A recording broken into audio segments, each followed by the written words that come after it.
বিষয় সেটা হচ্ছে যে কোচবিহারে বিজেপি করার অপরাধে যেভাবে একজন মহিলা বিজেপি কর্মীকে বিভৎস করে মারধর করা হলো, কি বলবেন? এটা নিয়ে তো শুধু পশ্চিমবঙ্গ নয়, গোটা ভারতবর্ষ ধরেই ধিক্কার হচ্ছে এবং ইন্টারন্যাশনাল সোশ্যাল মিডিয়া পেজেও অনেকে পোস্ট করেছেন। এটা যারা মণিপুর নিয়ে গলা পাঠান, তীর পাঠান, হাতরাস নিয়ে চিৎকার করেন, তাদের যে আসল চরিত্র স্বরূপ মমতা ব্যানার্জির মুখ আর মুখোশ, এটা প্রকাশিত হয়েছে। আমি সংখ্যালঘু মুসলমানদের বলবো, আরও দল বেঁধে ভোট দিন। বকটুইতে মুসলমান মহিলাদের, শিশুদের পুরানোর পরেও আপনাদের এতটুকু শিক্ষা হয়নি। এবারেও দল বেঁধে ভোট দিয়েছেন, 100টা ভোটের মধ্যে 95টা ভোট দিয়েছেন চোর তৃণমূল। রোশনারা বিবিকে কেন করেছেন? ভারতবর্ষের কি কারোর কোনো নাগরিকদের অধিকার নেই তার রাজনৈতিক মত প্রকাশ করা, নগ্ন করে 1 কিলোমিটার দিনের বেলা? এটা সিবিআই তদন্ত হওয়া উচিত।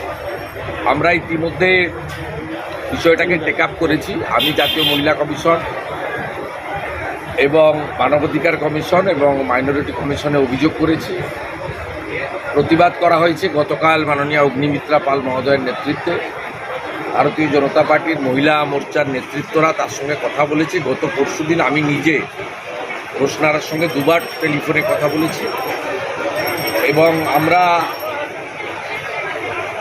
সিবিআই তদন্তের জন্য আইনি লড়াইও করব। আর আগামীকাল সোমবার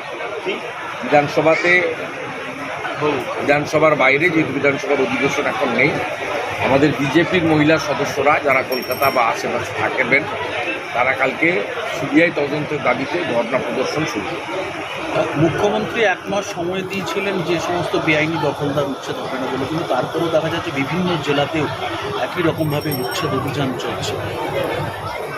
না, এটাতে আপনাকে বলি দুরকম। একরকম উনি সময় দিয়ে এসব করতে বলেছেন, সার্ভে করতে বলেছেন। এখন নিচের তলায় তৃণমূলের পৌরসভাগুলো তো কার্যত দেউলিয়া হয়ে গেছে।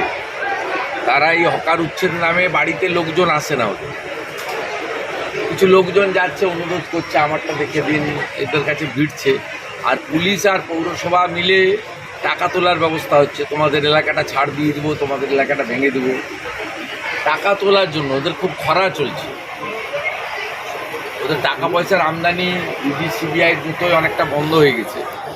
এই খরা চলছে, এই নামে এখন তোমাদেরকে রেখে দেবো, তোমাদেরকে তুলে দেবো, এই দুটো ব্যবসা করে যদি কিছু টাকা কামাই করা যায় আর কিছু লোককে যদি সরিয়ে দেওয়া যায় ভয় দেখিয়ে, সেখানে নতুন করে রোহিঙ্গাদের এনে বসিয়ে দিবে।